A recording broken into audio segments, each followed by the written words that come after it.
Today we're going to review how to factor polynomial functions.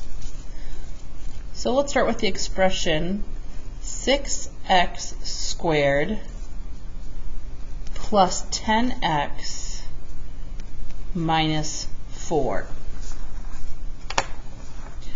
Now before we attempt to factor this, recall that not all polynomial functions are going to be factorable. Before we attempt to do this, I can see that each term here contains an even number, an even coefficient. So I'm going to divide by 2, 3x squared plus 5x minus 2.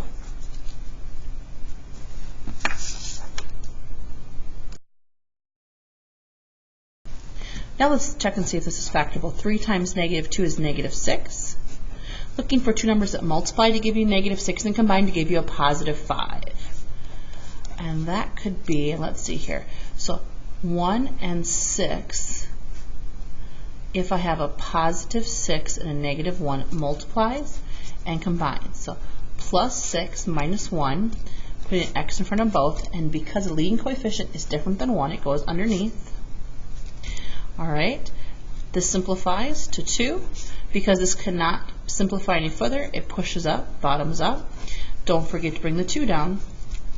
And now if I would distribute the 2 and I would FOIL this out, I would end up with. Alright, the second example, so it looks slightly different in the fact that now we have a degree 4, but we still have a trinomial, 3 different terms here. So 2 times negative 30 is negative 60. Coming up with a combination of two numbers, is it possible? It may not be. Then multiply to equal negative 60 but combine to give you negative 7. So 1 and 60, no. 2 and 30, no. Good morning, 3 staff. For and class 10, science, the no. continental breakfast is in the 4 and admin lobby. 15, Thank no. you. 5 and 12 work. So we want to have a negative 12. So y minus 12 and y plus 5. Multiply and combine. Now notice this is a 4. We're going to take whatever this number is and we're going to equally distribute it between both y's. So take it and divide it by 2 because I have two y's, it would be a square and a square. The leading coefficient is different than 1, so it goes underneath.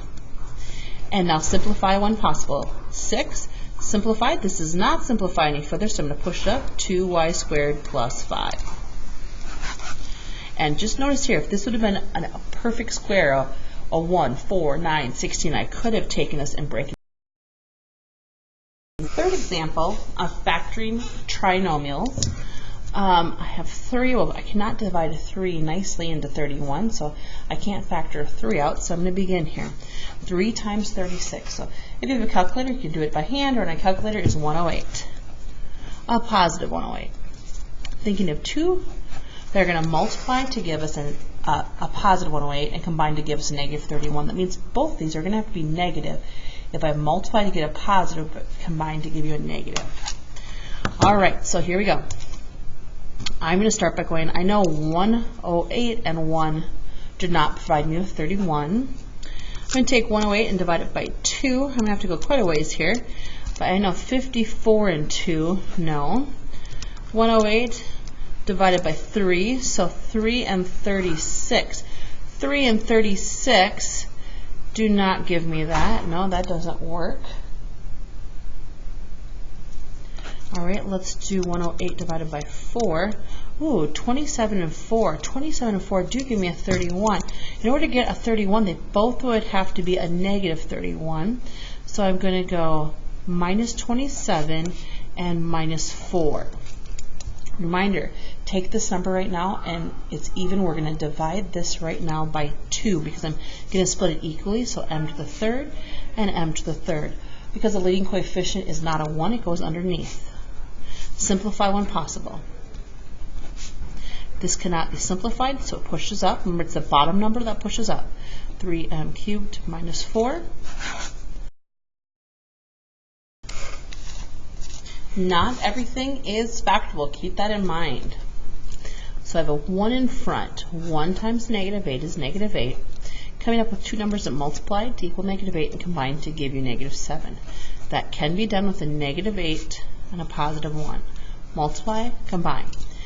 Take the degree 6 and divide it by 2, splitting it equally among the 2.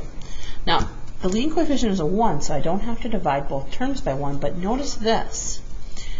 We learned this in Unit 2. These are both examples of the sum and difference of cubes. X, X, X, 2, 2, 2. X, X, X, 1, 1, 1. So let's do the first one. Has 2 spots, has 3. Has 2 spots, has 3. So I'm going to take care of these with this first portion. I bring down 1x and 1, 2 in the sign in between. Down with this x, down with this 2. X times x is x squared. 2 times 2 is 4. As a refresher, this is always positive, and what was in the sign of the first now changes here. How do you get this middle term? X times 2 is 2x. Don't worry about the sign, it's already taken care of. Okay, bring down an x and bring down a 1 and the sign. Remember, this is always positive, and this symbol will be different than the first. X times x is x squared. 1 times 1 is 1. How do you get the middle term? X times 1 is 1x.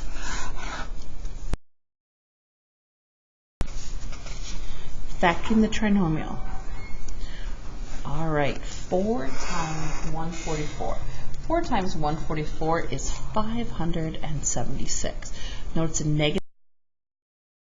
I want to come up with two numbers that multiply to equal negative 576 and combine to give you a positive 55.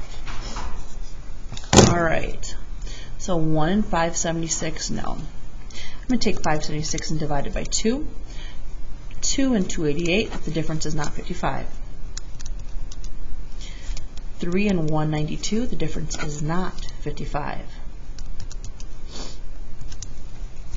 4 and 144.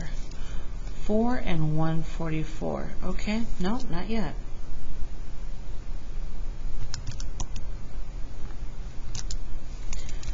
6 and 96. 5 did not divide evenly into this number.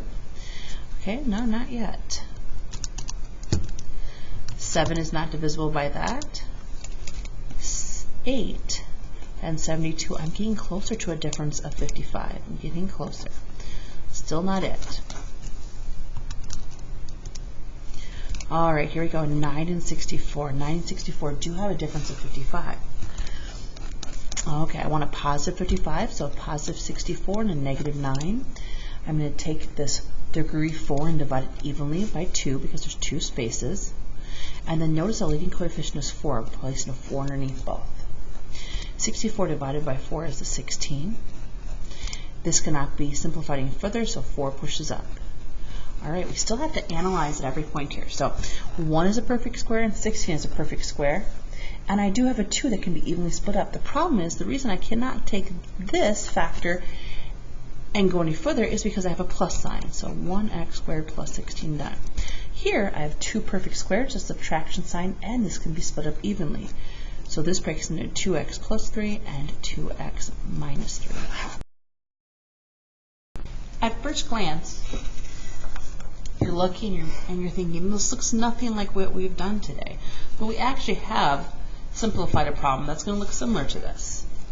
Now the key is, I notice I have a 3. So in my mind I'm already thinking sum and difference of cubes. I know this is CCC, but 2 doesn't break into 3 nice pieces, and 54 doesn't do the same. I do see these are both even, so let's divide by 2. When I divide by 2, I end up with 27 c cubed minus 1. Oh, now this breaks into 3, 3, 3, c, c, c, 1, 1, 1. So now I do have the sum or difference of cubes, in this case the difference.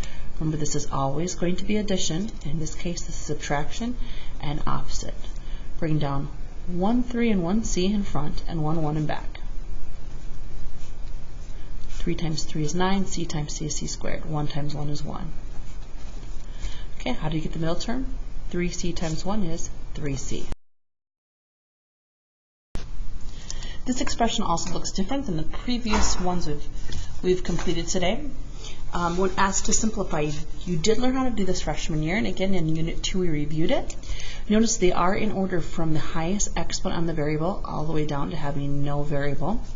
And so I'm going to look at the first two. Oh, I can take out a maximum of 2 m's. And what's the largest number that both divides into 12 and into 20? Okay, not 10, not 5. It appears to be just 2. I'm going to take out a 2. Oh, and I missed it there. It should be 4. So I'm going to divide by 4. 4 times 3 is 12. I need 3 m's, 1 more m is needed. 4 times positive 5 is 20. I need 2 m's, and I already have them. Whatever is in parentheses, if this is going to be factorable using factoring by grouping, I'm going to take whatever is in parentheses, and it's going to be like a computer. I'm going to copy and paste it behind. And I'm going to put a really light question mark here. Is there a number, if this is factorable, that I can take times 3m and get a negative 3m? There is, negative 1. And is that number times 5 also negative 5? And it is. It tells me this is factorable. So think of this as the front half and the back half. What does the front half and the back half both have in common? 3m plus 5. We write it just one time. What's in front of the first parenthesis? 4m squared. What's in front of the second? Subtract 1. Okay, let's analyze it before we're done. Can't simplify any further. This is perfect square, subtraction, and a square. So I can go further. 2, 2, m, 1, 1. One's positive, one's negative.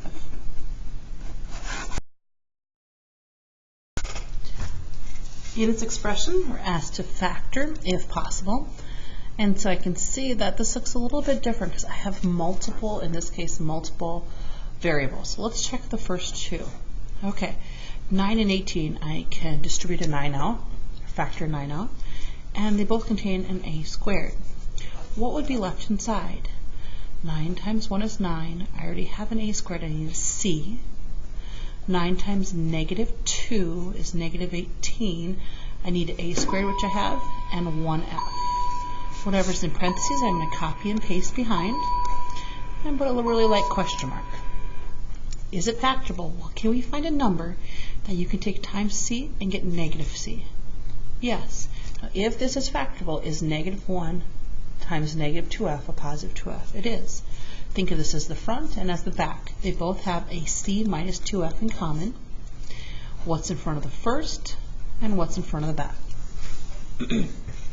Let's analyze this. Can't go any further, but I can go further here. Perfect squares, I can divide this equally by 2 and subtraction. 3a plus 1 and 3a minus 1. In front, c minus 2f.